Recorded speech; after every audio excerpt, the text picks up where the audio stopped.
إن الحمد لله نحمده ونستعينه ونستغفره ونعوذ بالله من شرور أنفسنا ومن سيئات أعمالنا. من يهد الله فلا مضل له ومن يضلل فلا هادي له. وأشهد أن لا إله إلا الله وحده لا شريك له وأشهد أن محمدا عبده ورسوله. يا أيها الذين آمنوا اتقوا الله حق تقاته ولا تموتن إلا وأنتم مسلمون. আমাদের আজকের টপিক ছিল রোজা ভঙ্গের কারণসমূহ। মূলত রোজা ভঙ্গের কারণ নিয়ে স্কুল অফ থট অর্থাৎ মাযহাবগত কিছু আহ, দ্বিমত আছে, কিন্তু মোটা দাগে যেগুলো যে সমস্ত কারণে রোজা ভেঙে যায় সেগুলো নিয়ে আমরা কথা বলবো। কিছু কিছু বিষয় আছে যেগুলো অস্পষ্ট, সে সমস্ত বিষয় নিয়ে আমরা কথা বলবো না। আহ, কিছু বিষয় আছে যেগুলো হাদিসের রেফারেন্স আছে, সেগুলো নিয়ে মেইনলি আমরা কথা বলবো। একবার র- এক জুম্মায় রাসূলুল্লাহ সাল্লাল্লাহু আলাইহি ওয়াসাল্লাম তিনি মিম্বরের প্রথম সিঁড়িতে উঠে বললেন আমিন, দ্বিতীয় সিঁড়িতে উঠে বললেন আমিন, তৃতীয় সিঁড়িতে উঠে বললেন আমিন। তো সাহাবায়ে কেরাম জিজ্ঞেস করলেন যে আপনি আহ, তিনবার আমিন আমিন কেন বললেন? তখন রাসূলুল্লাহ সাল্লাল্লাহু আলাইহি ওয়াসাল্লাম বললেন যে এইমাত্র জিব্রাইল আলাইহিস সালাম আসছিলেন এবং তিনি বলছিলেন, ফেরেশতা জিব্রাইল বলছিলেন যে যারা তাদের পিতামাতা উভয়কে অথবা যে কোনো একজনকে পেল কিন্তু জান্নাতে যেতে পারলো না, তারা ধ্বংস হয়ে যাক। আমি বললাম আমিন। তারপরে তিনি বললেন যে যে রমজান মাস পেল কিন্তু তার গোনাসমূহ ক্ষমা করায় নিতে পারলো না, সে ধ্বংস হয়ে যাক। আমি বললাম আমিন। আর আরেকটা হচ্ছে যে আমার নাম শুনলো কিন্তু দুরূদ পাঠ করলো না, অর্থাৎ সাল্লাল্লাহু আলাইহি ওয়াসাল্লাম বললো না, সে ধ্বংস হয়ে যাক। আমি বললাম আমিন। হাদিসটা বুখারী এবং মুসলিমে আসছে। তো এখানে স্পষ্টভাবে বোঝা যাচ্ছে যে রোজা এমন একটা ইবাদত, রমজান এমন একটা ইবাদত যেটাতে তার গুনাহসমূহ মাফ হওয়ার সমূহ সম্ভাবনা আছে। কোনো লোক যদি রোজাদার হয়, আল্লাহ সুবহানাহু ওয়া তাআলা তার তো দোয়া কবুল করেন। তো সে তার গুনাহসমূহ ক্ষমা করায় নিতে পারে, এটা এই হাদিস থেকে সেটাই বোঝা যাচ্ছে। এবং যে করাইতে পারলো না তার মতো আহ, দুর্ভাগা কেউ নাই, কারণ এটা মহাসুযোগ, এটা মহাসুযোগ সে হাতছাড়া করলো, এরকমটাই বোঝা যাচ্ছে এই হাদিস থেকে। আমাদের আমাদের সমাজে রোজা ভাঙা সংক্রান্ত বিষয়ে যে বিষয়গুলো প্রচলিত আছে সেগুলো বেশিরভাগই হাস্যকর এবং কুসংস্কারাচ্ছন্ন। যেমন শরীরের মধ্যে কোনো কিছু ঢুকে গেলে, পানি ঢুকে গেলে কানের মধ্যে, কান খোঁচাইলে, বা ভুল করে কোনো কিছু গালের মধ্যে চলে গেলে, অজু করার সময় যদি কোনো পানি চলে যায়, এই সংক্রান্ত বিষয়ে তারা মনে করে যে রোজা ভেঙে গেছে। অথচ রোজা ভাঙার মেইন কারণই হচ্ছে, অবশ্যই সে ইচ্ছাকৃতভাবে যদি সে খায় কোনো কিছু সেটা তো তার ভাঙবেই, কিন্তু মেইনলি তার রোজা যে কারণে ভাঙে সেটা হচ্ছে যে তার মিথ্যাচার করা, পাপাচার করা। যে মানুষের গীবত করে, পরনিন্দা পরচর্চা করে, তারপরে অপরাধমূলক কর্মকাণ্ড যেগুলো করে, মিথ্যা বলে, গীবত করে, মিথ্যা সাক্ষ্য দেয়, আদালতে মিথ্যা সাক্ষ্য দেয়, অথবা কারোর ব্যাপারে সে মিথ্যাচার করে, যে সমস্ত বিষয়গুলো হারাম, সেই কাজগুলো করলে রোজা ভেঙে যায় আসলে। আমরা সেগুলো করি। সাধারণত দেখা যায় যে রোজার সময় কেউ মজুতদারি করছে, রোজার সময় কেউ অযাচিতভাবে তার পণ্যের দাম বাড়ায় দিচ্ছে, সে মিথ্যা বলে বা মিথ্যা শপথ করে কোনো পণ্য বিক্রি করছে, অপরের সাথে প্রতারণা করছে, এই সংক্রান্ত বিষয়ে রোজা থাকে না, এটা সঙ্গে সঙ্গে ভেঙে যায়। অথচ সে এই কাজগুলো করে রোজা থাকা অবস্থায়, এবং সে মনে করে যে তার রোজা হচ্ছে। অথচ রাসূল সাল্লাল্লাহু আলাইহি সাল্লাম বলছেন যে যে রোজা রাখলো কিন্তু তার পাপাচার পরিত্যাগ করলো না, তার উপোস থাকাতে আল্লাহ তাআলার কিছু এসে যায় না। অর্থাৎ সে লোকটি রোজাই নাই, সে আসলে শুধু শুধু উপোস আছে এইরকম। কিন্তু আরো একটা ব্যাপার হচ্ছে এরকম যে কোনো লোক যদি সে পাপাচার করেও ফেলে, সে কি আসলে ওই সময় রোজা ভেঙে ফেলবে? তার উচিত হবে না, সে চালায় যাবে আর ক্ষমা চাইবে আল্লাহর কাছে, এটাই হচ্ছে ব্যাপার। আহ, এটাই হচ্ছে সহি মত যে সে কোনো কিছু যদি করে ফেলে ভুল করে, সে রোজাটা ভাঙবে না, সে রোজা রেখে দিবে। তো আমরা এখন জানবো যে আসলে কি কি কারণে রোজাগুলো ভেঙে যায়।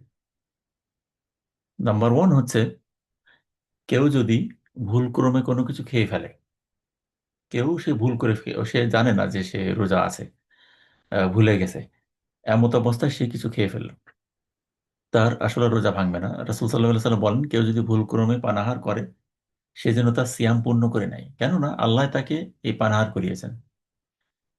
বুখারী এবং মুসলিম।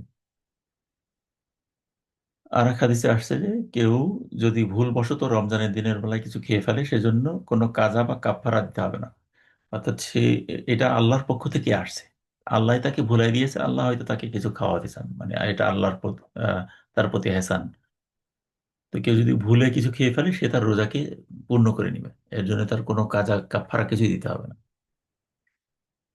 আরেকটা হচ্ছে অজু গোসলের সময় অসাবধানতাবশত হঠাৎ যদি গলার মধ্যে কিছু ঢুকে যায়, অর্থাৎ সে অজু করছে, অজু করতে করতে কখন এরকম হয় যে পানির একটা অংশ, পুরো পানি না কিন্তু পানির অল্প একটু অংশ গলার মধ্যে ঢুকে যায় আর কি, তখন কি রোজা ভেঙে যাবে? আমাদের সমাজে অনেকে বলে এরকম, কিন্তু এদের পিছনে কোনো দলিল নেই।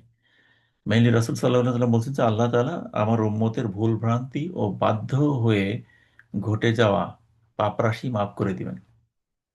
অর্থাৎ যেই সমস্ত কাজ, যে সমস্ত অপরাধ আহ, এমনি হয়ে যায়, অর্থাৎ পানি খাওয়া বা কোনো কিছু খাওয়া, তো সেটা অপরাধ রমজান মাসে, কিন্তু সেটা অনিচ্ছাকৃতভাবে হয়ে গেছে, সেটা জন্য আল্লাহর পক্ষ থেকে ক্ষমা আছে।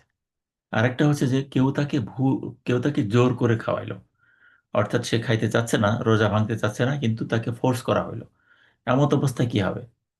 এমত অবস্থায় তার রোজা ভাঙবে না, যদিও তাকে খাওয়ানো হয়েছে জোর করে, বা কোনো একটা ক্ষেত্রে পাপ করানো হয়েছে তাকে, তাকে দিয়ে, সে বাধ্য হয়ে বাধ্য হয়ে এটা করছে, সেই ক্ষেত্রে তার ভুল হবে না বা তার পাপ হবে না, কিন্তু সে ওইটাকে অপছন্দ করবে, ঘৃণা করবে, এনজয় করবে না, এটাই হচ্ছে ব্যাপার। সিয়াম অবস্থায় কেউ যদি ইচ্ছাকৃতভাবে বমি করে তাহলে তার কি হবে? যদি কোনো বমি অনিচ্ছাকৃত হয়ে যায়, অর্থাৎ তার বমি আসছে বা বমি হয়ে গেছে, এমত অবস্থায় তার আহ, সিয়াম ভঙ্গ হবে না। কিন্তু যদি সে ইচ্ছাকৃতভাবে করে, অর্থাৎ যদি তার প্রয়োজন হয় বমি করার, সে ইচ্ছাকৃতভাবে গলায় আঙুল দিয়ে বমি করছে, এটা তখন হচ্ছে তার রোজাটা ভাঙবে। আবু দাউদ শরীফের হাদিস, যে ব্যক্তি অনিচ্ছায় বমি করলো তাকে উক্ত সিয়াম কাজা করতে হবে না, কিন্তু যে ব্যক্তি স্বেচ্ছায় বমি করলো তাকে উক্ত সিয়াম কাজা করতে হবে। সাধারণত অসুস্থতার কারণে এটা হয়, যে তার বমি করা জরুরি হয়ে পড়ে, সেটা ইচ্ছাকৃতভাবে হয়। অসুস্থতাজনিত কোনো কিছু বিষয় যদি থাকে সেই ক্ষেত্রে তার রোজাটা ভেঙে যাবে, আর মূলত অসুস্থ হইলে তার রোজা রাখাও জরুরি না, সে পরে এটা কাজা করবে আর কি। একটা হচ্ছে যে যদি রমজানের দিনের বেলায় স্বামী স্ত্রীর আহ, মিলন হয় সেই ক্ষেত্রে রোজা ভেঙে যাবে, এবং এই ক্ষেত্রে সবচাইতে বড় কাফারা এটা। একবার এক সাহাবী আসছিলেন, যিনি বললেন যে আমি তো এই কাজটা করে ফেলছি রোজার মাসের দিনের বেলায়। তখন রাসূল সাল্লাল্লাহু আলাইহি সাল্লাম বললেন যে তুমি একাধারে 2 মাস রোজা রাখবা, 60 দিন একাধারে। এবং এটা এমন যে একদিনও যদি বাদ যায় তাহলে ওইখান থেকে আবার 60 দিন, এরকম এত কঠিন এই শাস্তিটা, 60 দিন একাধারে রোজা রাখা। তো সে বলল যে আমি তো, আমার শরীরের এত শক্তি নাই যে আমি একাধারে এত রোজা রাখতে পারবো। তখন রাসূল সাল্লাল্লাহু আলাইহি সাল্লাম বললেন যে তাকে 60 জন মানুষকে খাওয়াইতে হবে। কিন্তু লোকটা গরিব ছিল, সে বলল আমি এটার রাখি না, এটার অ্যাবিলিটি নাই আমার। তখন তাকে বলা হইলো যে এরকম সময় হচ্ছে ইয়া আসে একটা, রাসূল সাল্লাল্লাহু আলাইহি সাল্লামের কাছে কিছু খেজুর আসে উপহার হিসেবে, এবং তিনি তখন তাকে বলেন যে তুমি এই খেজুরগুলো মানুষের মধ্যে বিতরণ করো। তো সে বলে যে এইখানে আমি, আমার মতো গরিব আর এই এলাকায় কেউ নাই। তখন রসুল সাল্লাহ সাল্লাম হাসেন এবং বলেন ঠিক আছে, তুমি তোমার পরিবারের সাথে এটা খাও। তো এটা ছিল একটা ঘটনা, যে যে গরিব সে কিভাবে, যে যার শরীরে শক্তি নাই কিন্তু আবার এই এই ভুলটা করে ফেলছে, তার ক্ষেত্রেই এটাই প্রযোজ্য হবে। কিন্তু যে সক্ষম, সুস্থ শরীরে আছে, সে ইচ্ছাকৃতভাবে এই কাজটা করলো রমজান মাসে, তার স্ত্রীর সান্নিধ্যে গেল, সেই ক্ষেত্রে সে 2 মাস রোজা রাখবে একাধারে এবং এটা ভাঙতে পারবে না। অথবা সে 60 জন মানুষকে খাওয়াবে, এক বেলা আহার করাবে 60 জন মানুষকে, এটা হচ্ছে এটার কাফারা। এক্ষেত্রে আরো একটা আহ, ব্যাপার আছে, সেটা হচ্ছে যে যদি স্ত্রীকে বাধ্য করা হয় তাহলে স্ত্রীর উপরে এই আহ, উভয় যদি স্বেচ্ছায় এই কাজটা করে তাইলে স্বামী এই এই কাফারাটা দিবে, স্ত্রী দিবে, স্বামী এবং স্ত্রী উভয় দিবে যদি স্বেচ্ছায় হয়। আর যদি স্ত্রী বাধ্য হয় তাইলে স্ত্রীর জন্য এই কাফারাটা নাই, শুধু স্বামীর জন্য আছে। এটা হচ্ছে ব্যাপার। কোনো ইনজেকশন নেওয়া বা শরীরের মধ্যে কোনো কিছু প্রবেশ করানো সংক্রান্ত বিষয়, যদি ইনজেকশনটা খাবারের সমতুল্য হয়, অর্থাৎ গ্লুকোজ নিচ্ছে বা আহ, খাবারের পরিপূরক হিসেবে যদি ইনজেকশনটা আসে শরীরের মধ্যে, তাহলে সেটা তো আসলে খাবার, এই ক্ষেত্রে তার রোজা ভাঙবে। কিন্তু যদি এটা চিকিৎসা সংক্রান্ত বিষয় হয়, এই ব্যাপারটা একটা ফিকি বিষয়। কেউ কেউ বলছেন যে এটা ভেঙে যাবে। এটা হচ্ছে আসলে সম্ভবত আমাদের দেশে যেই ফতোয়াগুলো গ্রহণ করা হয়, ফতোয়ায়ে আলমগীরিতে এই বিষয়টা আছে। আর হানাফি মাযহাবের ক্ষেত্রেই বোধহয় এই ব্যাপারগুলো আছে যে শরীরের মধ্যে ইনজেকশন নিলে বা এই জাতীয় কোনো কিছু দিলে রোজা ভেঙে যাবে। কিন্তু স্কলাররা বলছেন, আরো বেশি সংখ্যক স্কলাররা বলছেন যে যদি এটা খাবারের সমতুল্য হয় তাহলে ভাঙবে, তা না হইলে এ রোজা তার ভাঙবে না, যদি তার নর্মাল ওষুধ হয় আর কি, সাধারণ ওষুধ জনিত বিষয় হয়। আর একই সাথে ইনহেলার সংক্রান্ত বিষয়েও বলা হয়েছে যে ইনহেলারে ভাঙবে না, কারণ এটা তার খুবই জরুরি একটা জিনিস। আর পাশাপাশি আরো একটা ব্যাপার যে যদি সেই লোকটা এতটাই অসুস্থ থাকে যে সে রোজা রাখার উপযুক্ত না, তাহলে সে রোজা রাখবে না। সে এটার বদলে অন্য সময় রোজার মাসের পরে পরবর্তী রমজান আসার আগে সে এটাকে পূর্ণ করে নিবে অন্য সময়। এমনকি হইতে পারে সে শীতকালে এটা করছে, এটা হইতে পারে, তখন দিন ছোট হয়ে যায়, তখন সেটা করতে পারে। কিন্তু যদি একান্তই সে করে তাহলে এই কাজগুলোতে তার ভাঙবে না। কিন্তু সরাসরি পানির সাহায্যে আমরা যে ওষুধগুলো গিলি এরকম ভাবে গ্রহণ করার কথা না, এটা ইনজেকশন সংক্রান্ত বিষয়ের কথা বলছি। যদি নারীর তার মান্থলি যে পিরিয়ড হয় সেটা যদি শুরু হয়ে যায় রোজার যে কোনো সময়ে, দিনের যে কোনো সময়ে, তাহলে তার রোজাটা ভেঙে যাবে, সে এটা করবে না। আর এমত অবস্থায় তার যেই রোজাগুলো মিস হয়েছে সেটা সে পরবর্তী রমজান আসার আগে সেইটা করে ফেলবে। এমনকি এটাও দেখা গেছে আয়েশা রাদিয়াল্লাহু তাআলা, উনি আহ, পরবর্তী বছরের মধ্যেও উনি এটা পালন করেননি। করেননি তার মানে হচ্ছে যে এটা আহ, স্বাভাবিক হচ্ছে এই যে পরবর্তী রমজান আসার আগে এটা করবে, কিন্তু যদি কোনো কারণে, কোনো গুরুত্বপূর্ণ কারণে সেটা করা সম্ভব নাও হয়, সে যত দ্রুত সম্ভব সেটা করে নিবে আর কি, যে কোনো সময়।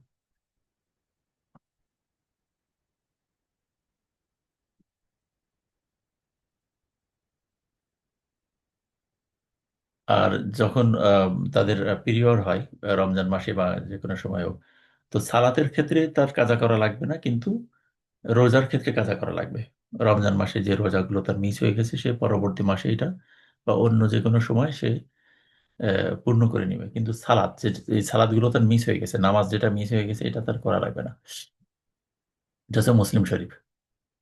যখন সিয়াম কাজা করতে আদিষ্ট হতাম কিন্তু সালাদ কাজা করতে আদিষ্ট হতাম না।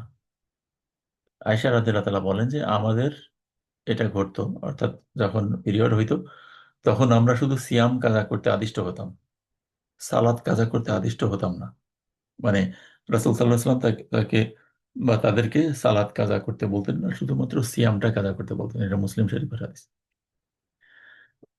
কেউ যদি ফজরের ওয়াক্ত হয়নি, মনে করছে ফজরের ওয়াক্ত হয়নি কিন্তু সে সে সময় উঠে সাহারি করলো, তাইলে তার কি হবে? যেহেতু সে মনে করছে যে ফজর হয়নি, ভুল করে এটা করছে, তাইলে সে তার রোজাটা পূর্ণ করবে, কারণ আল্লাহ তাআলাই তাকে খাওয়াইছেন এইভাবে।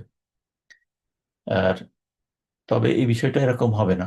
গ্রামে গঞ্জে অনেক সময় এরকম দেখা গেছে যে সে মনে করছে যে সূর্য উঠে যাব যাব এরকম একটা অবস্থা, সে দরজা জানালা বন্ধ করে অন্ধকার করে নিয়েছে, নিয়ে সে তখন খাওয়া শুরু করছে। এটা হচ্ছে প্রতারণা এবং এটা অবশ্যই তার রোজা হয়নি এবং সে প্রতারণা করছে। মূলত এই আদেশটা হচ্ছে সেই সময়ের জন্য যখন সে উঠলো কিন্তু সে মনে করলো যে এখনো ফজরের ওয়াক্ত হয়নি, তখন সে খাওয়া শুরু করলো। এটা তার তার জন্য প্রযোজ্য, যদিও বাস্তবিকভাবেই তখন ফজরের সময় হয়ে গেছে, কিন্তু তার জন্য খাওয়া তখন সিদ্ধ, কারণ সে মনে করছে হয়নি সময়টা। একইভাবে ইফতারের সময় হয়নি, ইফতারির সময় হয়নি, কিন্তু সে ইফতার করে ফেলছে ভুলক্রমে, এটাও তার রোজা পূর্ণ হয়ে যাবে, কারণ সে ভুল করে করছে এটা। সূরা আল আহজাবের 5 নম্বর আয়াতে আল্লাহ তাআলা বলছেন যে ভুলক্রমে কোনো কিছু করে ফেললে এতে কোনো গুনাহ হবে না, তবে জেনে শুনে ইচ্ছাকৃতভাবে কোনো অপরাধ করলে অবশ্যই এতে গুনাহ হবে। আল্লাহ তাআলা অতিশয় ক্ষমাশীল এবং মেহেরবান।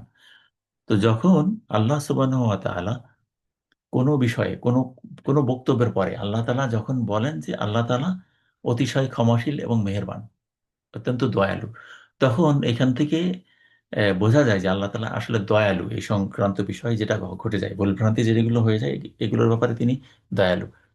অনুরূপভাবে তিনি কিছু কিছু বিষয়ে অনেক আয়াতে আছে যে সে আয়াতের শেষে তিনি আবার বলছেন যে তিনি অত্যন্ত কঠোর, তিনি শাস্তিদাতা।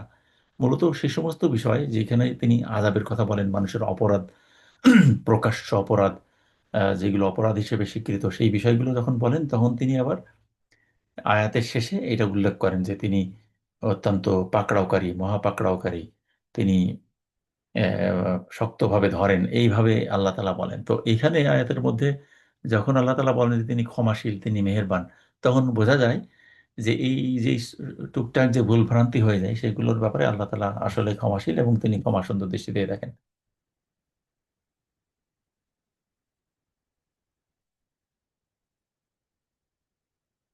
যদি এরকম হয় যে সে আহ, রোজা রাখা অবস্থায় সে কোনো কিছু খাচ্ছে, হঠাৎই তার মনে হয়ে গেল যে সে তো রোজা আছে, তখন যেই অবস্থায় সে আছে ওই অবস্থায় সে মুখ থেকে খাবার ফেলে দিবে। খাবার ফেলার পরে সে আহ, মানে মুখ কুলি করে ফেলবে বা ওই খাবারটা আর খাবে না। যে খাচ্ছিল সে, কিন্তু হঠাৎই তার মনে হইলো যে আমি তো রোজা আছি, তখন আর সে খাবে না এবং মুখে থাকা খাবারটা সে ফেলে দিবে এবং মুখ পরিষ্কার করে নেবে। এটাই হচ্ছে তার উপরে আহ, বিধান, যে সে আর কন্টিনিউ করবে না খাওয়াটাকে। যদি সে এটা করে তাহলে তার ভেঙে যাবে।